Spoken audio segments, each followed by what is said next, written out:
TV 999 news కి స్వాగతం. Bulletin లో ముందుగా హెడ్లైన్స్ చూద్దాం.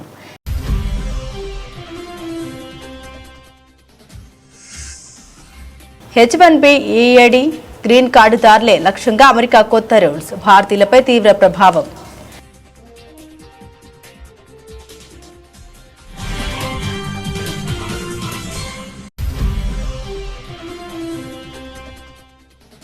భారత్పై నోరు పారేసుకుంటున్న పాక్కు ఉపేంద్ర ద్వివేది గట్టి వార్నింగ్. మళ్లీ ఏదైనా మూర్ఖపు చర్యకు దిగితే ఆపరేషన్ సింధూర్ రెండో రౌండ్కు తాము రెడీగా ఉన్నామని స్పష్టం చేసిన ఆర్మీ చీఫ్.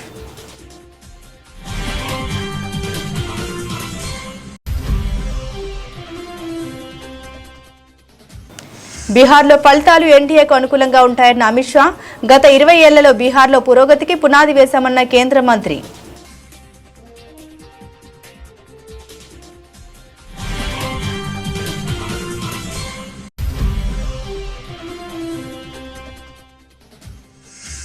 బోరబండలో ఏర్పాటు చేసిన కార్నర్ మీటింగ్ లో పాల్గొన్న ముఖ్యమంత్రి రేవంత్ రెడ్డి. సమస్యల పరిష్కారానికి నవీన్ యాదవ్ ను గెలిపించాలని ఓటర్లకు విజ్ఞప్తి.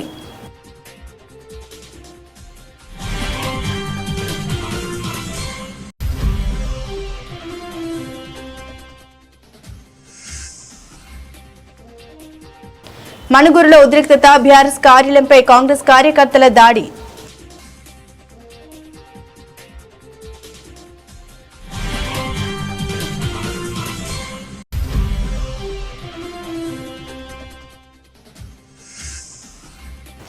నకిలీ మద్యం కేసులో జోగి రమేష్ అరెస్ట్. రాజకీయ కక్షతోనే తనను ఇరికించారన్న మాజీ మంత్రి.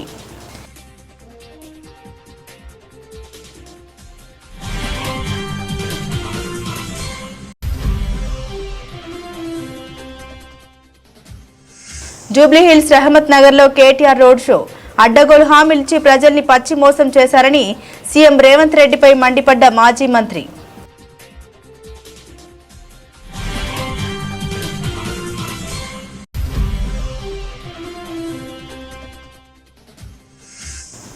కాశీబుగ్గ ఆలయంలో తోపులాట జరిగిన ప్రాంతాన్ని పరిశీలించిన లోకేష్. ప్రైవేటు ఆలయాలపై పర్యవేక్షణకు ప్రత్యేక కార్యాచరణ రూపొందిస్తామన్న మంత్రి.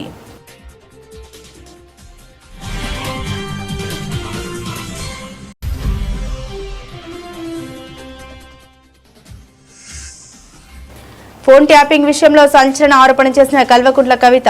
తన భర్త ఫోన్ ట్యాప్ చేసిన జాగృతి అధ్యక్షురాలు.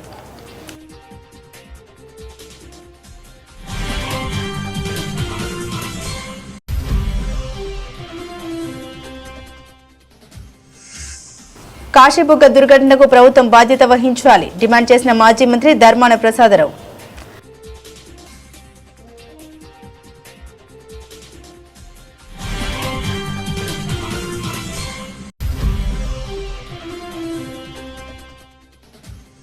మహిళల ప్రపంచ కప్ ఫైనల్లో భారత్ దక్షిణాఫ్రికా ఢీ. ఫైనల్ మ్యాచ్ కు వర్షం ముప్పు, 63% ఛాన్స్.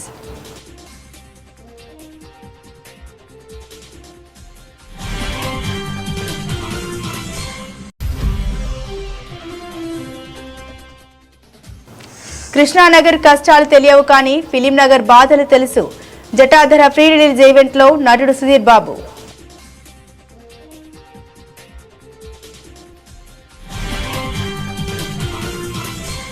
అమెరికా అధ్యక్షుడు డొనాల్డ్ ట్రంప్ రెండోసారి అధికారంలోకి వచ్చాక వలస విధానాలపై తగిన కఠిన వైఖరిని మరింత స్పష్టం చేస్తున్నారు. అమెరికన్ ఉద్యోగుల హక్కుల పరిరక్షణ పేరుతో ఆయన తీసుకుంటున్న వరుస నిర్ణయాలు అమెరికాలోని భారతీయ విద్యార్థులు, వృత్తి నిపుణులపై తీవ్ర ప్రభావాన్ని చూపుతున్నాయి. గత 2 నెలల్లో ట్రంప్ సర్కార్ ప్రవేశపెట్టిన 3 కీలక మార్పులు భారతీయ సమాజంలో ఆందోళన రేకెత్తిస్తున్నాయి. Employment authorization document automatic renewal ని రద్దు చేయడం, H1B వీసా ఫీజును భారీగా పెంచడం, గ్రీన్ కార్డుదారులకు పౌరసత్వ పరీక్షను కఠినతరం చేయడం వంటివి ఈ జాబితాలో ఉన్నాయి. ఎలాంటి ముందస్తు ప్రకటన లేకుండా department of homeland security October 30వ తేదీ నుండి ఈఏడీల ఆటోమేటిక్ రెన్యువల్ విధానాన్ని ఆకస్మికంగా నిలిపివేసింది. గతంలో ఈఏడీ రెన్యువల్ కోసం దరఖాస్తు చేసుకుంటే ఆ ప్రక్రియ పూర్తయ్యే వరకు పాత పర్మిట్ పైన ఉద్యోగం చేసుకునే వెసులుబాటు ఉండేది. కానీ కొత్త నిబంధన ప్రకారం ప్రతి రెన్యువల్ కు మళ్లీ కొత్తగా క్షుణ్ణంగా పరిశీలన జరిపాకే అనుమతి ఇస్తారు. ఆఫ్ఘనిస్తాన్తో ఉద్రిక్తత నేపథ్యంలో భారత్పై నోరు పారేసుకుంటున్న పాక్కు భారత army chief general Upendra Dwivedi గట్టి వార్నింగ్ ఇచ్చారు. పాక్ మళ్లీ ఏదైనా మూర్ఖపు చర్యకు దిగితే ఆపరేషన్ సింధూర్ రెండో రౌండ్కు తాము రెడీగా ఉన్నామని అన్నారు. ఆపరేషన్ సింధూర్ 2.0కు భారత సాయుధ దళాలు సిద్ధంగా ఉన్నాయి. ముగ్గురు స్నేహితులు త్రివిధ దళాధిపతులు సాయుధ దళాల్ని ముందుండి నడిపిస్తే మమ్మల్ని ఎవరూ ఎదుర్కోలేదని ఆయన తెలిపారు. మధ్యప్రదేశ్ రాష్ట్రం రేవా జిల్లాలోని సైనిక్ స్కూల్ను సందర్శించిన ఆయన ఈ హెచ్చరిక చేశారు. ఆపరేషన్ సింధూర్ ముగింపు ఎప్పుడో భారత్ తప్ప ఇతరులెవరూ నిర్ణయించలేరని కూడా తేల్చి చెప్పారు. పాక్ తగిన గుణపాఠం నేర్చుకుందని తాము భావించినప్పుడే ఆపరేషన్ సింధూర్ ముగుస్తుందని తెలిపారు.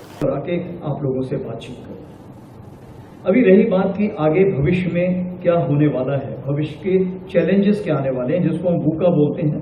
हिंदी में अगर बोलूं तो अस्थिरता, अनिश्चितता, जटिलता और अस्पष्टता. ये चार कुछ ऐसी चीज हैं, अगर आपको सिंपल वर्ड में बोलूं तो आगे आने वाले दिन कैसे होंगे उसके लिए आप और हम किम कर्तव्य मूड. हमें पता नहीं कल कैसे आने वाला है. ट्रंप जी आज क्या कर रहे हैं, मेरे ख्याल से ट्रंप जी को भी नहीं पता होगा कल क्या करने जा रहे हैं. तो कहने का ये मतलब है कि चैलेंजेस इतनी जल्दी आ रहे हैं कि आप जब तक पुराने चैलेंज को पकड़ने की कोशिश करते हो नया चैलेंज सामने आ जाता है. और वही सुरक्षा चुनौतियां जो हैं हमारी सेना के सामने, चाहे वो सीमा पर, चाहे आतंकवाद हो, चाहे प्राकृतिक आपदा हो, या साइबर वॉरफेयर जो नया शुरू हुआ है, स्पेस वॉरफेयर, सैटेलाइट्स वगैरह जो नई चीजें शुरू हुई हैं, केमिकल, बायोलॉजिकल, रेडियोलॉजिकल जो नया शुरू हुआ है, और जो इंफॉर्मेशन वॉरफेयर, जिस तरह से अफवाहें फैलाई जाती हैं, जैसे आपने सुना था ऑफ सिंधूर में बोला कराची पे अटैक कर दिया गया है, तो बहुत ऐसी खबरें आई थी जो हमें भी खबर लगती थी कहां से आई, किसने किया है, हम ढूंढते रह जाते थे. बट कहने का ये मतलब है कि इन सब चैलेंजेस के दायरे में जब आपको थल, नभ, जल और तीनों में काम करना है. బీహార్ అసెంబ్లీ ఎన్నికల్లో ఎన్డీఏ కూటమి విజయం సాధిస్తోందని నితీష్ కుమార్ తమ ముఖ్యమంత్రి అభ్యర్థి అని కేంద్ర హోంశాఖ మంత్రి అమిత్ షా స్పష్టం చేశారు. ఎన్డీటీవీ నిర్వహించిన బీహార్ పవర్ ప్లే కాన్క్లేవ్లో ఆయన మాట్లాడారు. రాజకీయ అవగాహన కలిగిన రాష్ట్రాల్లో బీహార్ ఒకటని అన్నారు. ఈ రాష్ట్ర అసెంబ్లీ ఎన్నికల ఫలితాలు ఎన్డీఏకు అనుకూలంగా ఉంటాయని ఆయన విశ్వాసం వ్యక్తం చేశారు. ఎన్నికల తేదీల్ని ప్రకటించక ముందే బూత్ స్థాయి నుండి పాట్నా వరకు అన్ని పార్టీలు ప్రచారం ప్రారంభించాయని తెలిపారు. గత 20 ఏళ్లలో బీహార్లో అభివృద్ధికి పునాది వేశామని ఆయన పేర్కొన్నారు. నితీష్ కుమార్ పాలనలో రాష్ట్రంలో శాంతి భద్రతలు మెరుగుపడ్డాయని ప్రజలందరూ చెబుతున్నారని అమిత్ షా అన్నారు.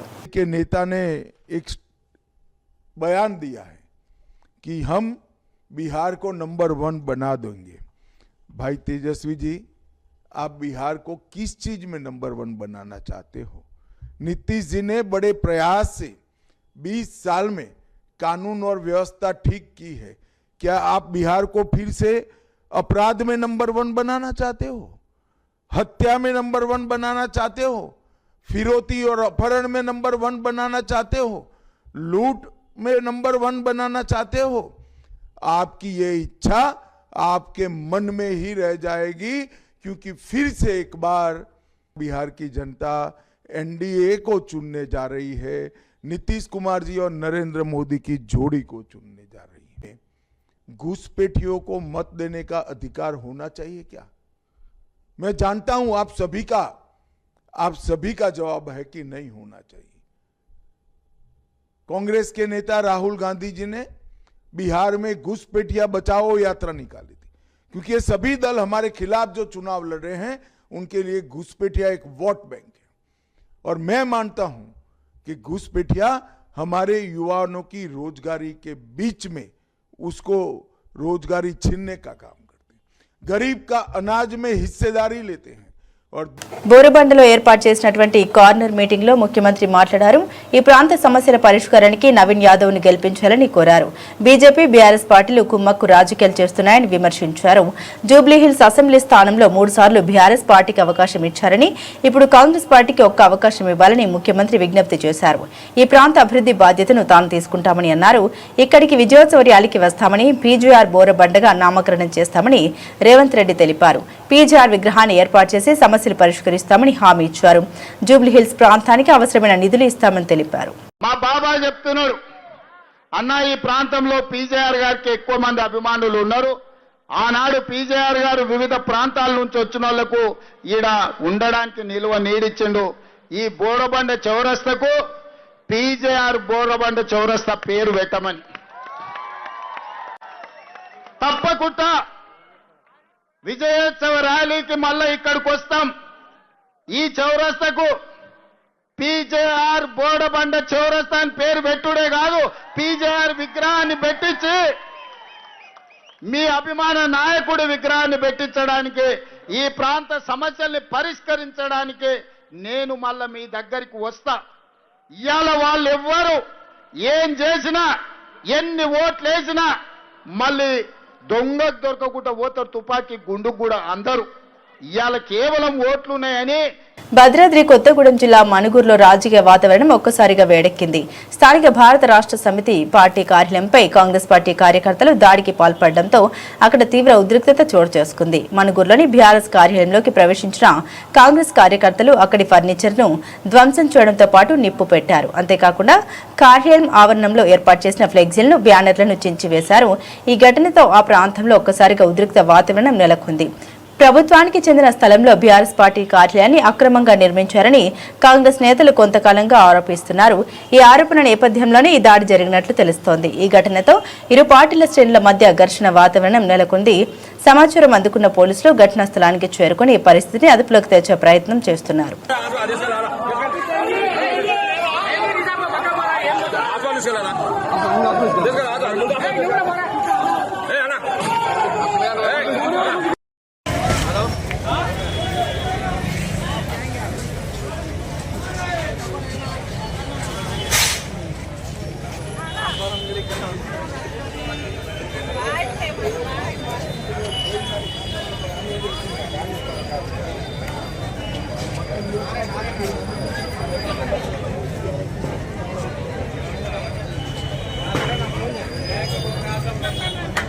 నకిలీ మద్యం కేసులో వైసీపీ సీనియర్ నేత మాజీ మంత్రి జోగి రమేష్ ను ప్రత్యేక దర్యాప్తు బృందం అధికారులు అరెస్టు చేశారు. కృష్ణా జిల్లా ఇబ్రహీంపట్నంలోని ఆయన నివాసంలో ఈరోజు ఉదయం నాటకీయ పరిణామాల మధ్య ఆయన్ను అదుపులోకి తీసుకున్నారు. ఈ అరెస్టు ఏపీ రాజకీయ వర్గాల్లో తీవ్ర కలకలం రేపింది.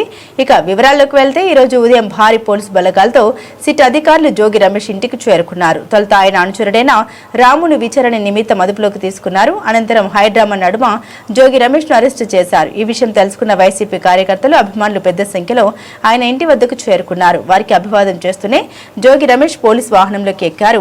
ఈ కేసులో ప్రధాన నిందితుడిగా ఉన్న అద్దెపల్లి జనార్దన్ ఇచ్చిన వాంగ్మూలం ఆధారంగానే జోగి రమేష్ ను అరెస్టు చేసినట్లు తెలుస్తోంది. జోగి రమేష్ ప్రోద్బలంతోనే తాను నకిలీ మద్యం తయారు చేసినట్లు జనార్దన్ విచారణలో వెల్లడించినట్లు సమాచారం. ఈ వాంగ్మూలాన్ని కీలక ఆధారంగా తీసుకుని సిట్ అధికారులు తదుపరి చర్యలు చేపట్టారు. అయితే ఈ ఆరోపణల్ని జోగి రమేష్ మొదటి నుండి ఖండిస్తున్నారు. ప్రభుత్వం తనపై రాజకీయ కక్ష సాధింపు చర్యలకు పాల్పడుతోందని, ఈ కేసుతో తనకు ఎలాంటి సంబంధం లేదని ఆయన గతంలోనే స్పష్టం చేశారు.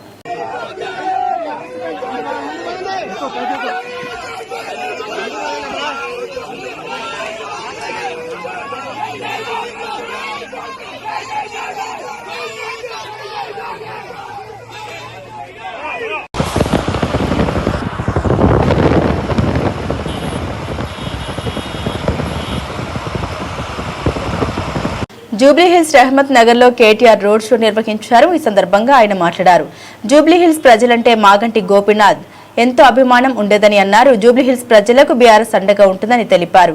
గోపన్నపై అభిమానాన్ని మరోసారి జూబ్లీహిల్స్ ప్రజలు చాటి చెప్పాలని కోరారు. అడ్డగోలు హామీలిచ్చి ప్రజల్ని పచ్చి మోసం చేశారని సీఎం రేవంత్ రెడ్డిపై కేటీఆర్ మండిపడ్డారు. పథకాలను రద్దు చేస్తామని రేవంత్ రెడ్డి బెదిరిస్తున్నాడని విమర్శించారు. అసలేం పథకం ప్రారంభించావు రేవంత్ రెడ్డి అని నిలదీశారు. కేసీఆర్ అమలు చేసిన పథకాల్ని రేవంత్ రెడ్డి రద్దు చేసిండని విమర్శించారు. రేవంత్ రెడ్డి అమలు చేసిన ఏ పథకం చూసి కాంగ్రెస్ కు ఓటు వేయాలని ప్రశ్నించారు.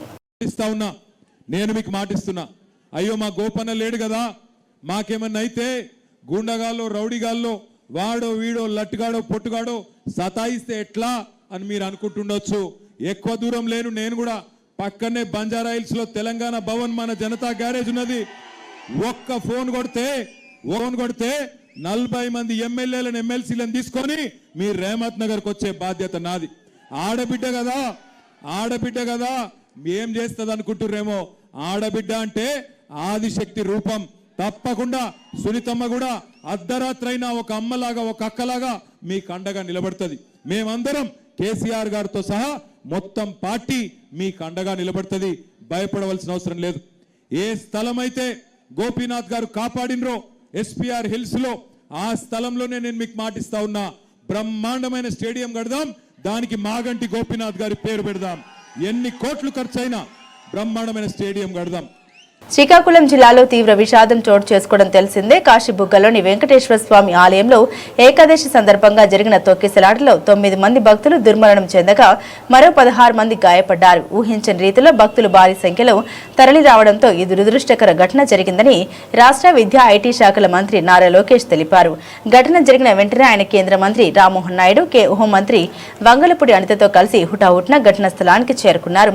ఘటన జరిగిన తీరును అధికారులను అడిగి తెలుసుకున్నారు. అనంతరం పలాసలోని కమ్యూనిటీ హెల్త్ సెంటర్ కి వెళ్లి క్షతగాత్రుల్ని పరామర్శించారు. వారికి ధైర్యం చెప్పారు. క్షతగాత్రులకు అందుతున్న వైద్యాన్ని, వారి ఆరోగ్య పరిస్థితిని వైద్యుల్ని అడిగి తెలుసుకున్నారు. అనంతరం పలస సిహెచ్సి వద్ద నిర్వహించిన విలేకరుల సమావేశంలో మంత్రి నారా లోకేష్ మాట్లాడారు. గౌరవ ముఖ్యమంత్రి గారు ఇది తెలుసుకున్న వెంటనే నాతో మరియు డిజాస్టర్ మేనేజ్మెంట్ మార్చులు అనిత గారితో కూడా మాట్లాడటం జరిగింది. ఇమ్మీడియట్ గా రాష్ట్ర వ్యాప్తంగా ఉన్న కలెక్టర్లకి, ఎస్పీలందరికి కూడా రాష్ట్రంలో ఉన్న అన్ని గుడులకి వాళ్ళ డేట్స్ ఏంటి, వాళ్ళ ప్రోగ్రామ్స్ ఏంటి, గతంలో భక్తులు ఎంతమంది వచ్చారు, రాబోయే రోజులు ఎంతమంది వస్తారు, ముందల నుంచే మొత్తం వివరాలు సేకరించి సీసీటీవీ కెమెరాలన్నీ కూడా ఏర్పాటు చేసి క్రౌడ్ మానిటరింగ్ కూడా టెక్నాలజీ వాడి చేయమని ఆయన ఆదేశాలు కూడా జారీ చేస్తాం జరిగింది. అంతేకాకుండా ఇలాంటి ఘటన, ఎందుకంటే ఎండోమెంట్ కింద ఉన్న గుడులకి ఒక వ్యవస్థ ఉంటుంది, ఒక మానిటరింగ్ మెకానిజం ఉంటాయి. ప్రైవేట్ గుడులు అంటే ప్రైవేట్ వ్యక్తులు గుడులు కట్టినప్పుడు దానికి తీసుకోవాల్సిన జాగ్రత్తలు ఏంటి, గుడి కట్టేటప్పుడు SOPs ఏమేం పాటించాలి, దానిపైన కూడా చాలా సీరియస్ గా రూపొందించి అది కూడా అనౌన్స్ చేయమని గౌరవ ముఖ్యమంత్రి గారు మంత్రివర్గాన్ని కూడా ఆదేశాలు జారీ చేశారు. ఇది ప్రభుత్వం చాలా సీరియస్ గా తీసుకుంటున్నాం. అనుకోకుండా ఇంకో ఘటన జరిగింది. గౌరవ ముఖ్యమంత్రి గారు ఆయన ఎప్పటి నుంచో ఒక ప్రోగ్రామ్ ఉంది కనుక ఆ ప్రోగ్రామ్కి వెళ్ళొచ్చిన తర్వాత భవిష్యత్ కార్యాచరణ ఏంటి, ఎలా చేస్తే బాగుంటుంది దానిపైన కూడా అయితే చర్చించి ఆ గ్రూప్ ఆఫ్ మినిస్టర్స్ నిర్ణయాలు తీసుకుంటాం. బీఆర్ఎస్ ప్రభుత్వ హయాంలో చోటు చేసుకున్న ఫోన్ ట్యాపింగ్ వ్యవహారంపై తెలంగాణ జాగృతి అధ్యక్షురాలు కల్వకుంట్ల కవిత కీలక వ్యాఖ్యలు చేశారు. తన భర్త ఫోన్ను కూడా ట్యాప్ చేశారని ఆమె ఆరోపించారు. సొంత భావ ఫోన్ను కూడా ట్యాప్ చేస్తారని ఆమె ప్రశ్నించారు. ఫోన్ ట్యాపింగ్ కు సంబంధించిన వార్తలు వినగానే తనకు ఏదోలా అనిపించదని ఆమె అన్నారు. జాగృతి జనంబాట కార్యక్రమంలో భాగంగా కరీంనగర్ లో ఆమె మీడియాతో మాట్లాడారు. బీఆర్ఎస్ లో తాను ఎన్నో అవమానాలకు గురయ్యామని ఆవేదన వ్యక్తం చేశారు. అన్యాయం జరిగితే భరిస్తాను, కానీ అవమానాన్ని మాత్రం సహించబోమని తెలిపారు. ఆత్మగౌరవం కోసమే తాను పార్టీతో విభేదించామని ఆమె పేర్కొన్నారు. కాశీబుగ్గ ఆలయంలో జరిగిన దుర్ఘటనకు కూటమి ప్రభుత్వమే బాధ్యత వహించాలని వైఎస్ఆర్సీపీ సీనియర్ నాయకుడు మాజీ మంత్రి ధర్మాన ప్రసాదరావు అన్నారు. తొక్కిసలాట ఘటనలో భక్తులు మరణించడం పట్ల ఆయన దిగ్భ్రాంతికి గురయ్యారు. ఈ మేరకు ఆయన మీడియాతో మాట్లాడారు. కాశీబుగ్గ తొక్కిసలాట్లో అమాయకులైన భక్తుల ప్రాణాలు కోల్పోయారు. ప్రభుత్వ యంత్రాంగం నిర్లక్ష్యంగా వ్యవహరించింది. దైవ దర్శనానికి ఇంత పెద్ద సంఖ్యలో వస్తున్నారని తెలియదా? ప్రతి ఏటా ఈ రోజున ఎక్కువ సంఖ్యలో భక్తులు వస్తారు కదా. ముందస్తు సమాచారం ఉన్నా పోలీసులు ఎందుకు భద్రత ఇవ్వలేదు? ఇది పూర్తిగా పాలనా వైఫల్యం. ఈ దుర్ఘటనకు ప్రభుత్వం బాధ్యత వహించాలి. గత అనుభవాల నుండి ప్రభుత్వాలు పాఠాలు నేర్చుకోలేదు. ఈ ఘటన మాజీ సీఎం వైఎస్ జగన్మోహన్ రెడ్డి తీవ్ర దిగ్భ్రాంతి వ్యక్తం చేశారు. ఈ ఘటనపై పూర్తి వివరాలు తెలియజేయాలని కోరారు అని ధర్మాన పేర్కొన్నారు. కార్యక్రమం కోసం తండోపతండాలుగా దేవాలయాలకు వస్తూ ఉంటారు. కొన్ని ముఖ్యమైన దేవాలయాల్లో భారీ ఎత్తున భక్తులు వచ్చేటువంటి సాంప్రదాయం ఉంది. రాష్ట్ర ప్రభుత్వం ఇట్లాంటి దేవాలయాల్ని వస్తున్నటువంటి రద్దీని దృష్టిలో పెట్టుకొని తగిన ఏర్పాట్లు చేయాల్సిన అవసరం ఉంది. దేవాలయం ప్రైవేటుదా ప్రభుత్వానిదా అన్న ప్రశ్న కాదు. ప్రజల ప్రాణాలు కాపాడాల్సినటువంటి బాధ్యత. దానికోసం అనేకమైన డిపార్ట్మెంట్లతో రూపొందినటువంటి ప్రభుత్వం ఆ బాధ్యత వహించాల్సి ఉంటుంది. ప్రజాస్వామ్యంలో ప్రభుత్వాలు ఇక్కడ స్పష్టంగా కనిపిస్తున్నది ఏంటంటే ప్రభుత్వ వైఫల్యం కనిపిస్తుంది. 2 కానిస్టేబుల్ వెళ్ళారని తెలిసింది. అంటే మీకు నోటీసులో ఉంది కదా. ఈ దేవాలయానికి విపరీతంగా భక్తులు వస్తారు, రద్దీ అవుతుంది అన్న విషయం వారి నోటీసులో ఉంది. నోటీసులో ఉండి కూడా మీరు తగిన ఏర్పాట్లు అక్కడ చేయలేకపోవడం వల్ల ఈనాడు ఈ 9 మంది మరణానికి దారితీసింది. సీరియస్గా ఇంజరీ అయినటువంటి 2, చిన్న చిన్న గాయాలతో మరొక 6 ఈనాడు హాస్పిటల్ పాలైనారు. ఈ సంఘటన ఇది ఒక్కటి కాదు, మనం చూస్తూనే ఉన్నాం. సింహాచలంలో ఇటీవల జరిగింది. పక్క రాష్ట్రాల్లో 2 రాష్ట్రాలకు చెందినటువంటి పౌరులు చనిపోయినటువంటి సంఘటనలు కూడా చూస్తున్నాం. ఇన్ని చూసిన తర్వాత కూడా ఎందుకు ప్రభుత్వం మహిళల ప్రపంచ కప్ 2025 ఫైనల్ సమరానికి రంగం సిద్ధమైంది. నేవీ ముంబైలోని డివై పాటిల్ స్టేడియంలో టైటిల్ కోసం భారత్ దక్షిణాఫ్రికా జట్లు అమీతుమీ తేల్చుకునున్నాయి. 7 సార్లు ఛాంపియన్ గా నిలిచిన ఆస్ట్రేలియాను సెమీస్ లో మట్టి కర్పించి భారత్ ఫైనల్ కు దూసుకొస్తే మరో బలమైన జట్టు ఇంగ్లాండ్ పై గెలిచి దక్షిణాఫ్రికా తుది పోరుకు అర్హత సాధించింది. ఇరు జట్లు అద్భుతమైన ఫామ్ లో ఉండడంతో ఈ మ్యాచ్ హోరాహోరీగా సాగడం ఖాయమని అందరూ భావిస్తున్నారు. అయితే ఈ కీలక పోరుకు వరుణుడు అడ్డంకిగా మారే సూచన స్పష్టంగా కనిపిస్తున్నాయి. ప్రముఖ వాతావరణ సంస్థ ఆక్యువెదర్ ప్రకారం ఈ రోజు నగరంలో 63% వర్షం పడే అవకాశం ఉంది. అలాగే 13% ఉరుములతో కూడిన జల్లుడు పడొచ్చని అంచనా వేసింది. దీంతో మ్యాచ్ కు పదే అంతరాయం కలిగే అవకాశం ఉందని ఆట సాఫీగా సాగడం కష్టమేనని తెలుస్తోంది.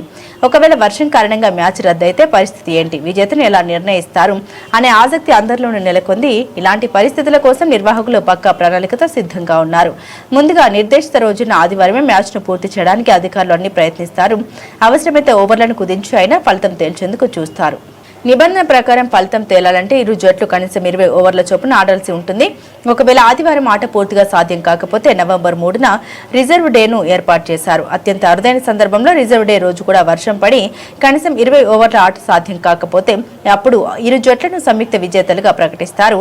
ఈ సందర్భంలో ట్రోఫీని భారత్ దక్షిణాఫ్రికా జట్లు పంచుకుంటాయి. దీంతో ఈసారి ఒక్క విజేత కాకుండా 2 ఛాంపియన్లు ఉండే అవకాశం కూడా ఉంది.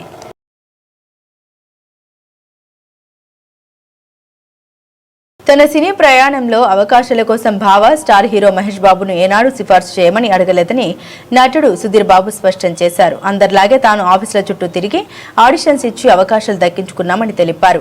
శనివారం రాత్రి జరిగిన తన కొత్త చిత్రం జటాధర ప్రీ రిలీజ్ ఈవెంట్ లో ఆయన తన కెరీర్ ఆరంభంలోని కష్టాల్ని గుర్తు చేసుకున్నారు. ఈ సందర్భంగా సుధీర్ బాబు మాట్లాడారు.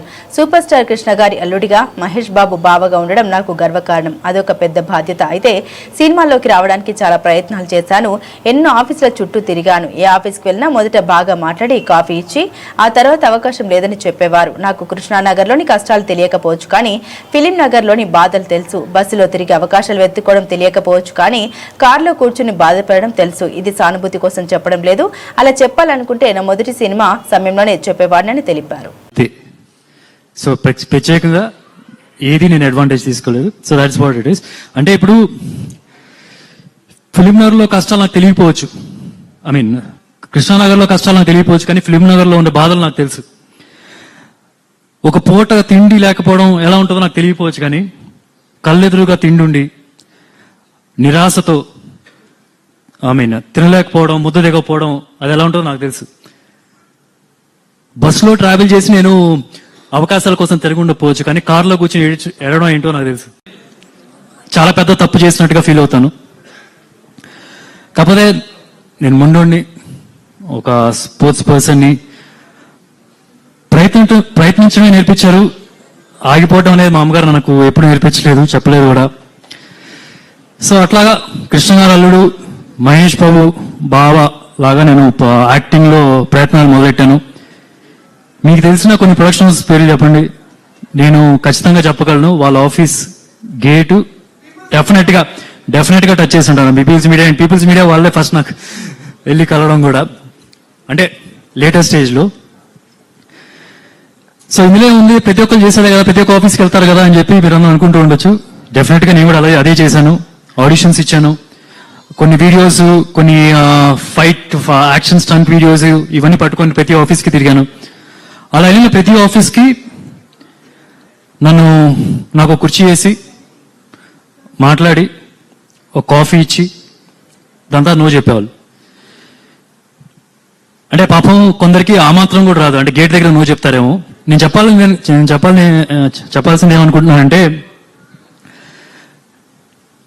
బులెటిన్ ముగించే ముందు హెడ్లైన్స్ మరోసారి.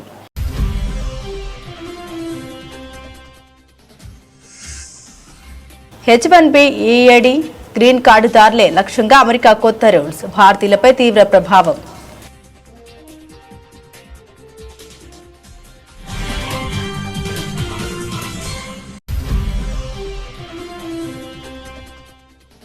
భారత్పై నోరు పారేసుకుంటున్న పాక్ ఉపేంద్ర ద్వివేది గట్టి వార్నింగ్. మళ్లీ ఏదైనా మూర్ఖపు చర్యకు దిగితే ఆపరేషన్ సింధూర్ 2వ రౌండ్కు తాము రెడీగా ఉన్నామని స్పష్టం చేసిన ఆర్మీ చీఫ్.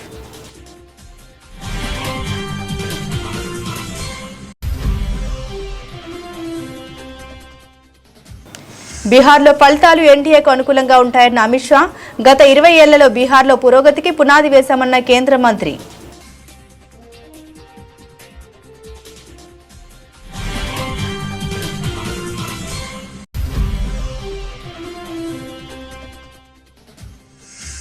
బోరబండలో ఏర్పాటు చేసిన కార్నర్ మీటింగ్ లో పాల్గొన్న ముఖ్యమంత్రి రేవంత్ రెడ్డి.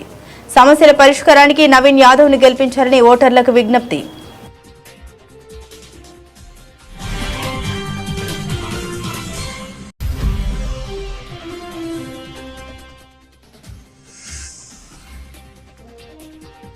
మణుగూరులో ఉద్రిక్తత, బీఆర్ఎస్ కార్యాలయంపై కాంగ్రెస్ కార్యకర్తల దాడి.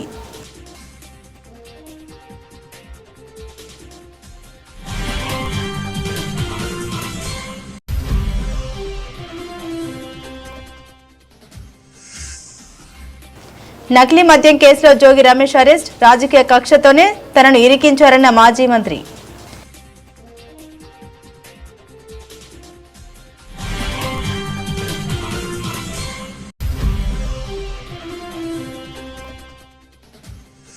జూబ్లీహిల్స్ రహమత్ నగర్ లో కేటీఆర్ రోడ్ షో. అడ్డగోలు హామీలిచ్చి ప్రజల్ని పచ్చి మోసం చేశారని సీఎం రేవంత్ రెడ్డిపై మండిపడ్డ మాజీ మంత్రి.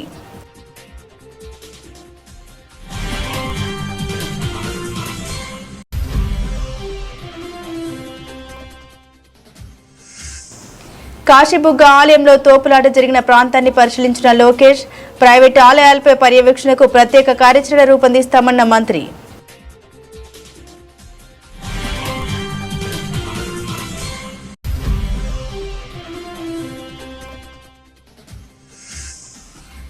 ఫోన్ ట్యాపింగ్ విషయంలో సంచలన ఆరోపణ చేసిన కల్వకుంట్ల కవిత, తన భర్త ఫోన్ ట్యాప్ చేసిన జాగృతి అధ్యక్షురాలు.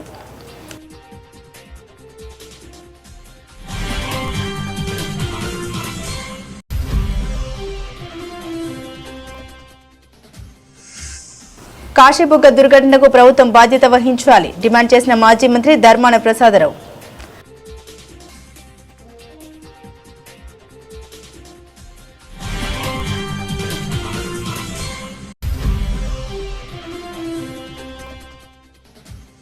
మహిళల ప్రపంచ కప్ ఫైనల్లో భారత్ దక్షిణాఫ్రికా ఢీ.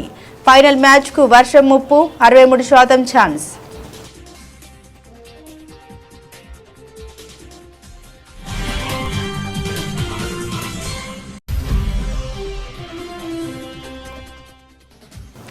కృష్ణానగర్ కష్టాలు తెలియవు కానీ ఫిలిం నగర్ బాధలు తెలుసు. జటాధర ప్రీ రిలీజ్ ఈవెంట్ లో నటుడు సుధీర్ బాబు.